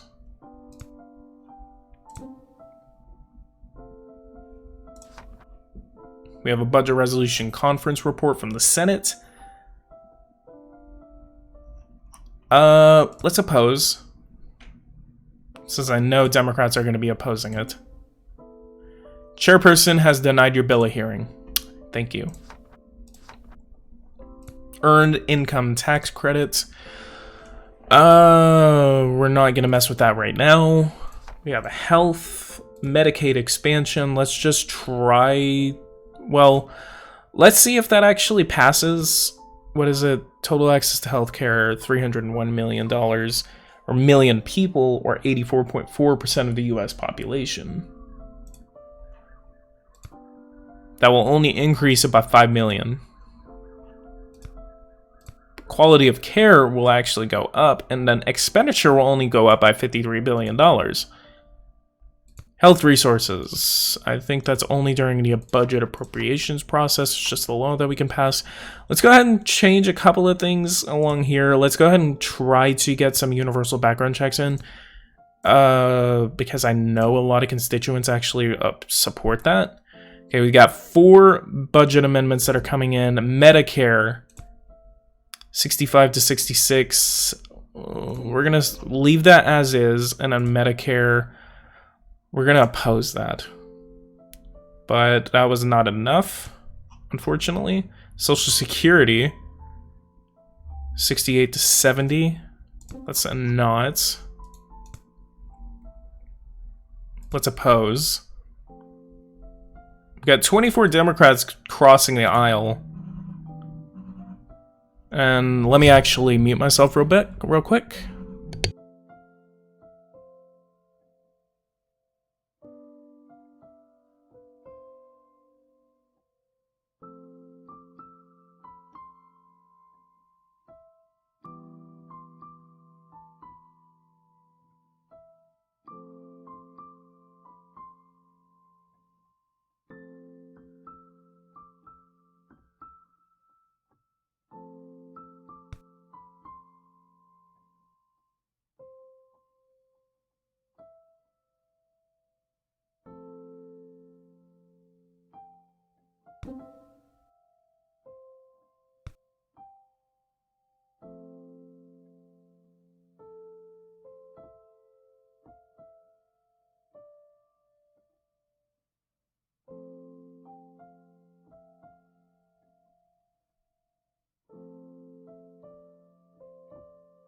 Alright, I am actually back now.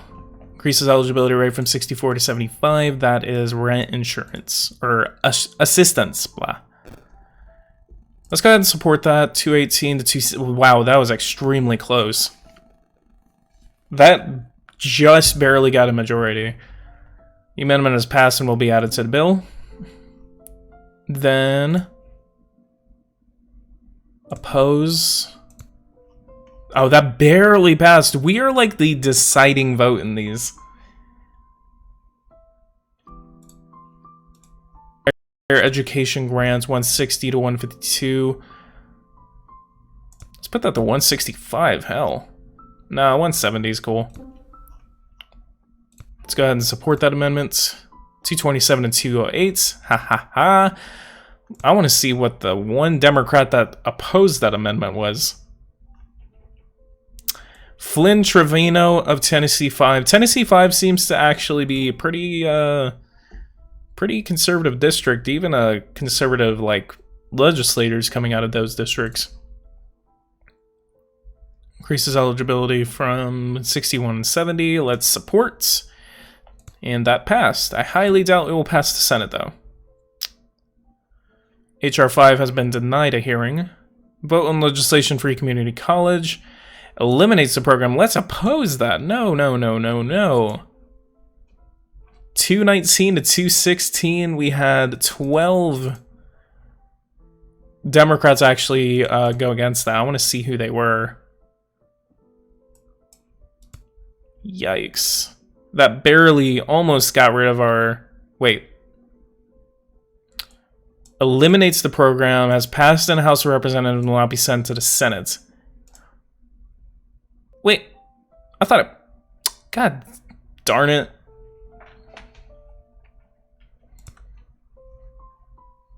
Hopefully that does not pass the Senate. Decreases eligibility. Let's say no, and then oppose it. Okay, increases eligibility. Let's support, for one. Okay, that failed. Democrats are having a really hard time. Let's oppose. Yeah, I completely forgot that the Republicans were in control of the House right now.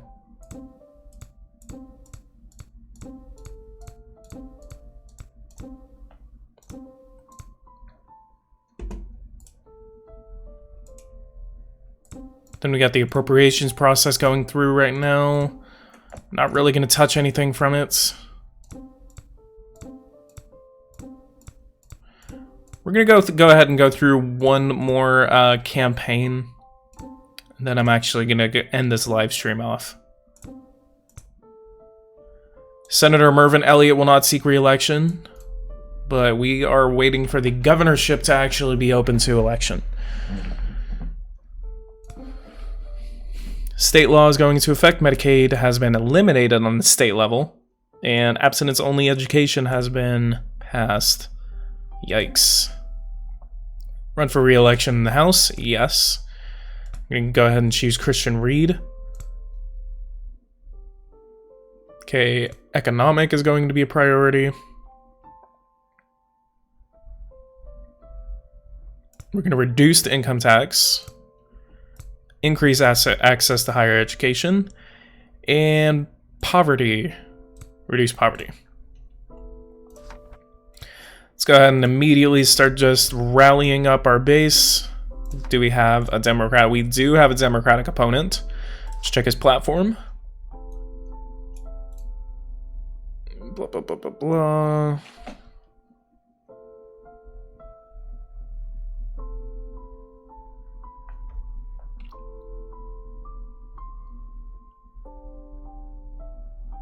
And for those actually watching right now, I want to know you guys' opinion. The Dow Jones actually had to be shut down today because of the coronavirus fears. The Dow Jones actually dropped 2,000 points. They are now down 2,013 points, 7.79% of its starting number.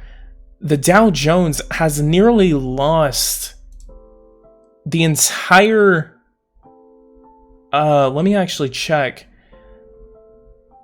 Since November 4th, 2016, it's only gained 7,000 points. So it's actually starting at about 18. So actually, I think this is going to be some of the biggest gains it's actually ever going to have once these coronavirus fears actually stop.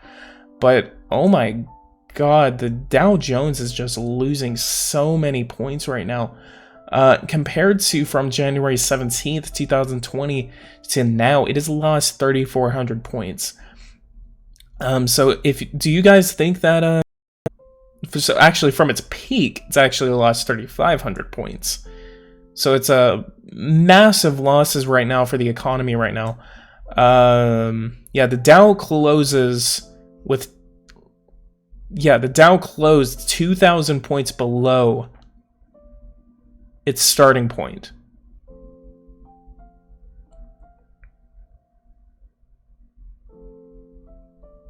It's just crazy to think about that the economy is doing so badly because of this.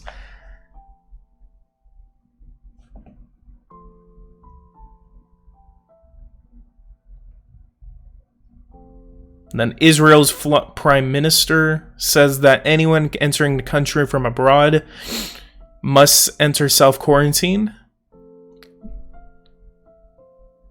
The man who oversees New York City's major airports and interstate bus station tests positive for the coronavirus.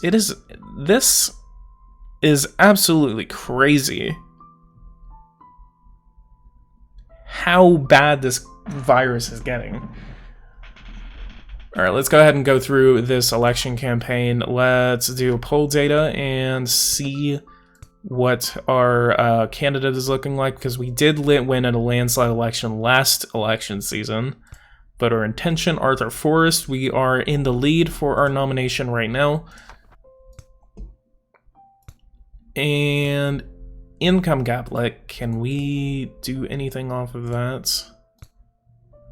Minimum wage.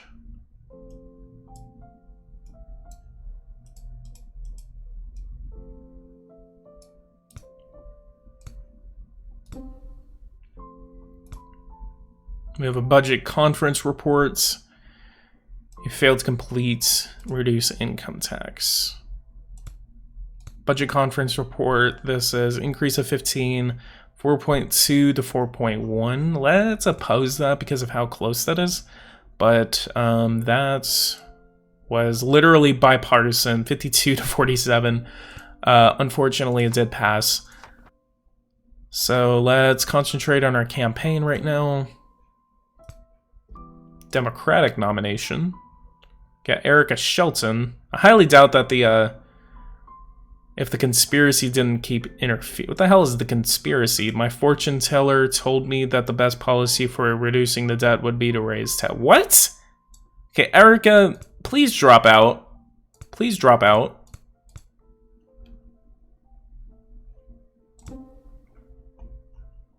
Social Security and Medicare. Let's say no to both of those. No, no, no. And then oppose those legislations. Obviously, they're going to pass because the Republicans have the House. Hopefully, this changes in the next election. And again, guys, if you're watching right now, go ahead and leave a like, subscribe to the channel if you are new. Super chats, again, are always appreciated. It really, really helps my channel out. Public housing, let's go ahead and just skip over. Senate 4, what? Eliminates the program. Oppose, oppose, oppose. Crap, that passed. Both chambers of Congress now will be sent to the president. The president better veto that legislation. I really, really would hate to see that is going to pass. Okay, we have a Democratic nominee for president. Is he? Hardworking, reliable, greedy, punctuous, and peaceful. So he is a senator from Hawaii. Got Astra Kuhn. She's 74 years old. And then the Vice President, Lou Arias.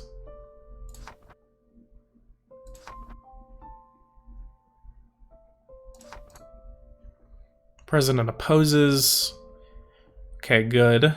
So hopefully she does actually veto. Has vetoed SR4. Believe that actually was...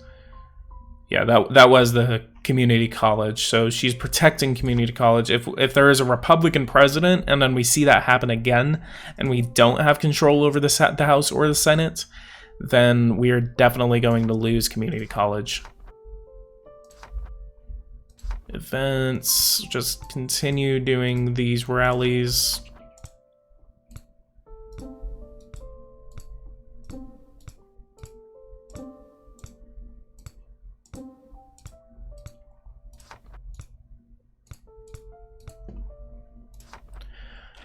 Marketing, education, universal preschool I support. Arthur Forrest, so we are going to hold on to our primary. And immediately let's go ahead and do a poll data and see voter intention. Arthur Forrest 51 to 48, so it's going again to be another close election, so we really need to just concentrate on let's max out our staff, open a couple of field offices. Let's open about 20 of these. Okay, guess 19 is the max. Finances, let's see how we're doing on finances. 87 to 135. And then we're getting a crap load of donations off of this.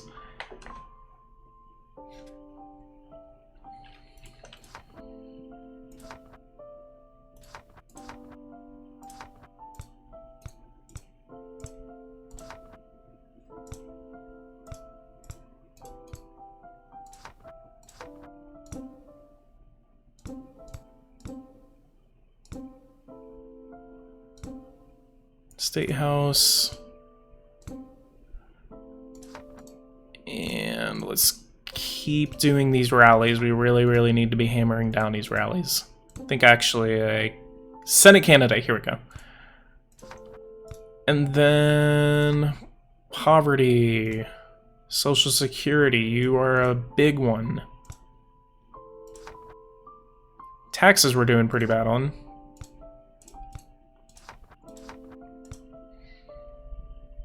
Taxes, economic growth. Can I hit the mark on that without losing a bunch of support? Looks like we kinda did. Low income, upper income. What if I do something right here? Marketing, taxes, income tax rates. How do people like my income tax rates? Nope, they hated them. Actually, no, that helped. Oh, okay. I guess I kinda get it now. Interviews, we're doing more interviews. Speeches, rallies, fundraising, State House candidates. Martha Windsor, okay. Let's do some more income gap. State House candidates. $10 rallies. Got some 28,000 people supporting us. Poverty, income tax rates. Let's dump another $250,000 into there. That's getting our enthusiasm up. And just keep holding fundraisers and rallies. Healthcare, let's actually put some money into Medicaid expansion. We do support federal Medicaid expansion.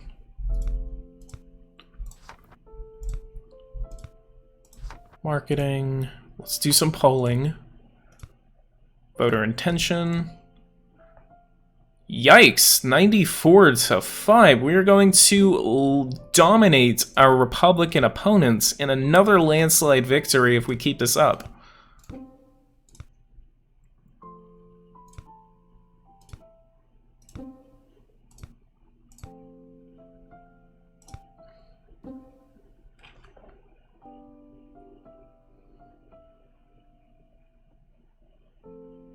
And we are able to hang on to our swing district again in another landslide victory. Let's go ahead and watch the presidential election. And again, as soon as I knew this was going to happen, Democrats actually held on to Virginia, though, but we are looking at a Republican victory in the presidency.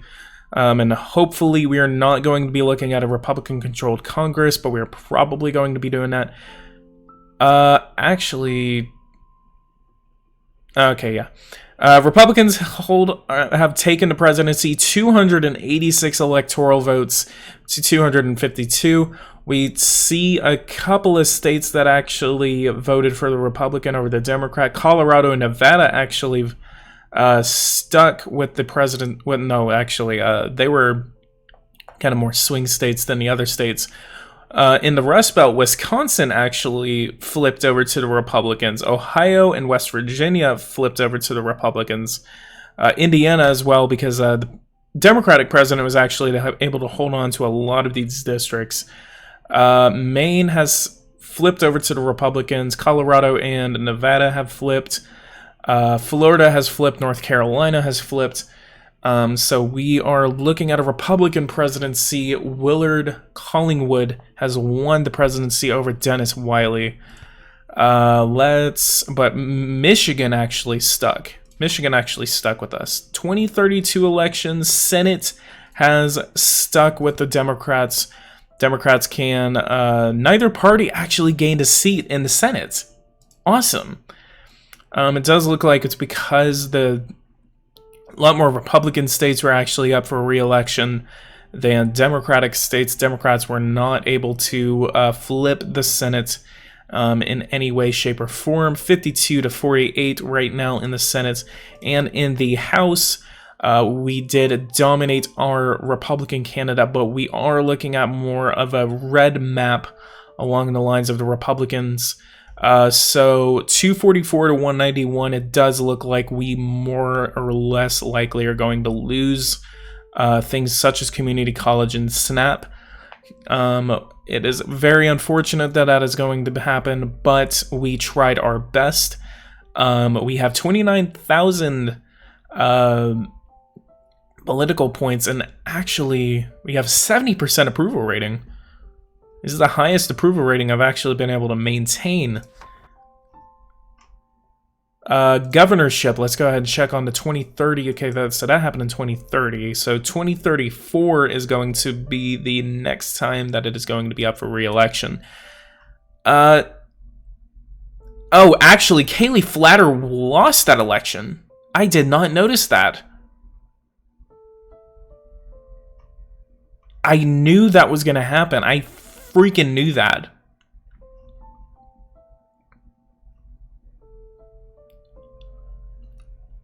Hey, what is going on, Jake? Welcome to the live stream. Hey, Jake, please join that Discord link in the chat if you actually have not. My Discord actually got destroyed last night, so please join up on that Discord. I really wish you could actually click on these counties so you know what name they are, because I do not know the names of all the Michiganian counties. But this northern county actually right here was lost. Our county is still sticking with the Democrats. But yeah, Kaylee Flatter did lose her bid for re-election in the governorships. What I actually really want to see is the governor's mansions on a map as well, just like with the House and the Senate. But yeah, Democrats lost Michigan in the House, or in the governorships. So I will definitely try to face off in 2034 against the Republican, the Republican governor of Michigan. So if I can actually do that, there's going to be an open primary for the Democratic nomination for governor. I'm definitely going to run in that. So let's go ahead and go to the new year. And let's put ourselves as the Ways and Means, Taxes and Revenue. Let's do ourselves as a ranking member of the Ways and Means Committee. And then put ourselves on energy and commerce. Oh wait, we can only have one exclusive committee. Let's just stick on ways and means, and then let's put ourselves on the education committee. Can't put ourselves on any of these right now. I think that's because there's not... I think that's because the Republicans got rid of them. But yeah, all right. I apologize for those who are just now joining, but I unfortunately am going to go ahead and head out. I have not eaten all day, and I need to go eat. So, guys, thank you guys so much for this very good live stream. I am definitely going to be continuing this Michigan gameplay live stream. I really do enjoy actually doing that. And next time, probably, I don't know when, but I am definitely going to be throwing my hat in the ring for the governorship of the state of Michigan. We are a very popular candidate. We have political points. We have the name recognition. So definitely, instead of running for Senate, I am going to run for the Republican-controlled governorship, and we're definitely going to try to get this map to go more blue. Definitely need to concentrate on the southern part of Michigan right here, where Erwin Franklin is actually able to pull out a lot more voters. What actually I would really like to see is actually kind of like a heat map, how strongly conservative and how strongly liberal these districts are. That would actually be very fun to see. But anyway, guys, if you guys like this, go ahead and leave a like, subscribe to the channel if you are new. I will definitely be continuing this Michigan live stream in the near future. So guys, if you guys like this, go ahead and leave a like, subscribe to the channel if you are new, and I will see you guys in the next one. Please go ahead and join this Discord that you guys see right here. And I'm going to post that one more time for you guys to join up in. So again, please join that Discord. I am finally back on my thing. So yeah, go ahead and join that, and I will see you guys in the next one. Thank you guys so much for watching, and take care.